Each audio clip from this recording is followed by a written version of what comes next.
Welcome to Dead Man Talking. Tonight's story is one of my favourite cryptids out there, the revered Skinwalker. And the story is entitled, Skinwalkers Are Very, Very Real. Let's get straight into that. Growing up in central US, I've heard all sorts of myths and legends about skinwalkers. I never really gave them any merit up until last week. I've also heard that talking or thinking about them can draw them to you. But I need to tell someone or anyone who will listen and not think I'm crazy. Let me start with some background. My name is Dakota. I am 26 and have grown up in and around the Southern Rockies and the Superstition Mountains and all of the vast wilderness that is Colorado, Utah, Arizona and New Mexico. All my life I have been drawn to the outdoors. Hiking, climbing, biking, rafting, kayaking, you name it, and I've done it. I'm very experienced in all of these activities and have worked as a guide and survival instructor since I was age of 19. I've experienced many strange and possibly paranormal things during my time in the wild, but I'm rambling. Those stories can be posted separately if there's any interest. Anyways, last Friday, I took some time off for myself just to get back in tune with the solitude of nature. I packed all my gear, finished going through my checklist, and made sure to let someone know where I was heading to and when I'd be back a few days later. I then loaded my gear into my four-wheeler, made sure Bear, my very large, very loyal and very protective German Shepherd, was comfy in the passenger seat. He is my lookout, adventure partner and best friend. He never leaves my side, even to the point that all the small businesses around the long forgotten mining town I call home welcome him happily. We set out shortly after 11 AM towards a canyon I'd recently discovered hidden away behind thick brush and an apparent rock slide. After about 5 hours of driving through the dusty and desolate landscape, the trail continues on between a narrow passage through the mountainous cliffs. When we arrived, I parked the four-wheeler behind a large outcropping of boulders, took the keys and covered it with a coloured tarpaulin. Not that I was worried about theft, I was probably miles away from the nearest human. I covered it to keep it out of the unforgiving sun and to prevent any melting damage. After getting the four-wheeler stashed away, I donned my pack and my sidearm, which was a large caliber Desert Eagle. There aren't many large animals out here, but I like guns and target shooting, so who cares if it's overkill? It's a last means of protection, and it will do the job. I surveyed the area. There was thick brush and dry foliage all around us, with the small foot trail I'd cleared from a four-wheeler at our rear and a large rock pile in front of us with sheer cliffs on either side. I skirted around the rocks to a very narrow passage in behind on the left side. It was a tight squeeze and I had to remove my pack and pull it in behind me. I had to side shuffle like this for about 20 feet or so, with cold, jagged rock against my chest and loose boulders against my back. The trail narrowed near the end, and I had to suck in my chest and wriggle my way out into a large opening in the rocks, where Bear waited happily for me, with his head cocked to the side, with a confused look on his face, almost as if wondering why I was struggling when he passed so easily. When I finally freed myself from the narrow crevice and looked around, my jaw dropped. You see, all around me, the cliff walls were covered in ancient cave paintings and carvings, some of which I recognised from some of the other Native American sites used as religious sites. But many of these symbols were new to me. The most notable was a large painting near where the trail continued on. It depicted a large figure whose head and antlers resembled that of a deer, but the body was long and narrow, and strangest of all, bipedal. It's at times like these I wish I'd brought some piece of technology such as a camera or my iPhone, but I usually leave them at home and only bring an emergency sat phone. Intrigued, I left the opening and headed on down the trail. I was surprised by the steep downward slope that seemed to be heading down further and further into the earth, and was even more surprised when the trail ended at the mouth of a large cave.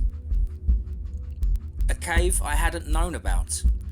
This couldn't get any better. I set down my pack and pulled out my flashlight. It was getting pretty dark, so I figured I'd just check out the opening and then get settled for the night. I wandered in a few feet and abruptly stopped when the floor dropped down into a chasm. My flashlight barely penetrated the dark abyss below me. Disappointed that I'd need to return another day with my caving gear and possibly a partner, I headed back towards the mouth of the cave and Bear, who had strangely stayed put and not followed me in. He must be tired, I thought, as I suddenly started to realise my own fatigue after 5 hours of driving and nearly 4 hours of hiking. I started a small fire with some light newspaper logs and packed in lots of kindling that would burn easily for a surprisingly long time. I heated up some water for some dehydrated omelette and gave Bear his bag of kibble. After not quite a so satisfying meal, anyone who has backpacked probably knows, I unrolled my sleeping bag and got comfortable with the fire by my side and the distant views of stars peeking between the distant cliff tops that sheltered me from the rest of the world. With that peaceful thought, I dozed off to the sound of the crackling fire and Bear snoring next to me. I sleepily checked my watch when I was nudged awake. It was almost 3 a.m. I softly pushed Bear's head away from nudging me so I could go back to sleep, but that's when, in the dim firelight, I saw his teeth bared and head low beside me in a very protective position. He was staring towards the mouth of the cave with a deep guttural growl emanating from his throat. More alert now, I clumsily grabbed for my flashlight and unholstered my pistol, my finger ready to switch off the safety. I motioned for Bear to be quiet, which was very handy, skill that had taken a lot of time to learn.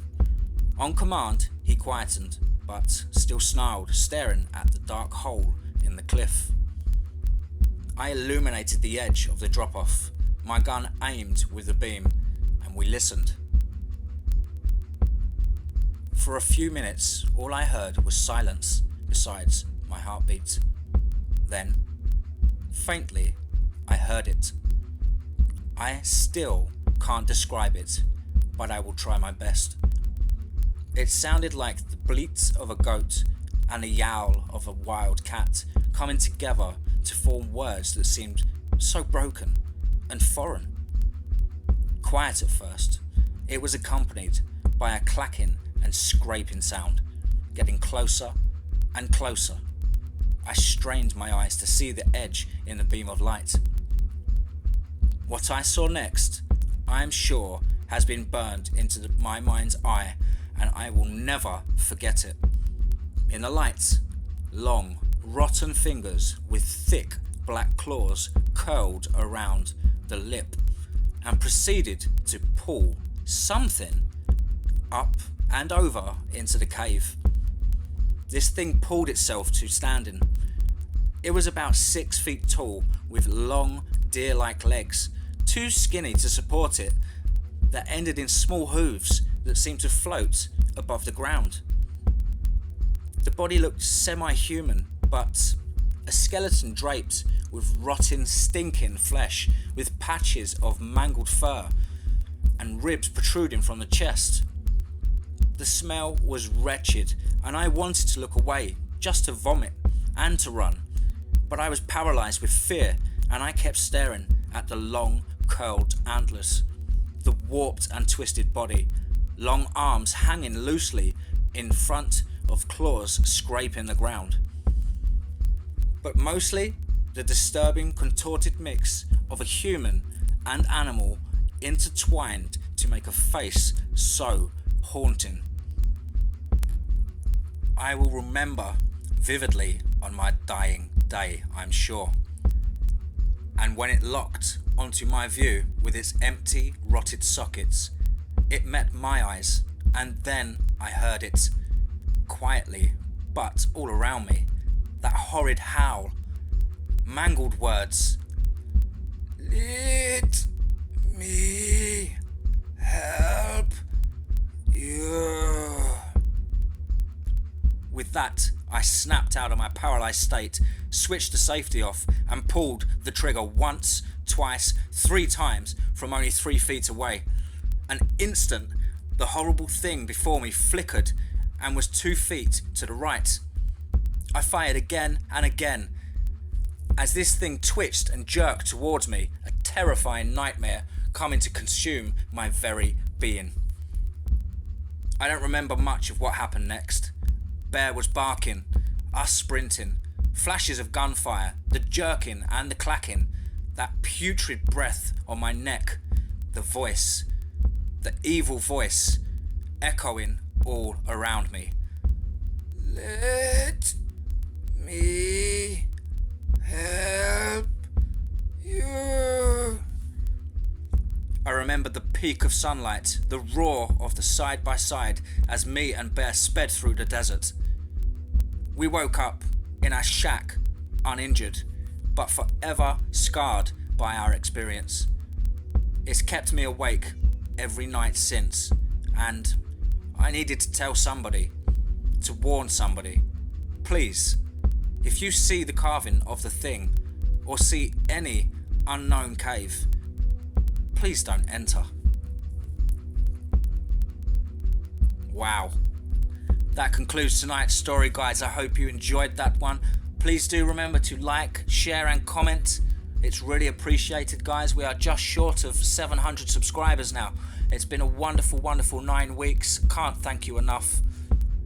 Once again, folks, remember, be safe, not sorry.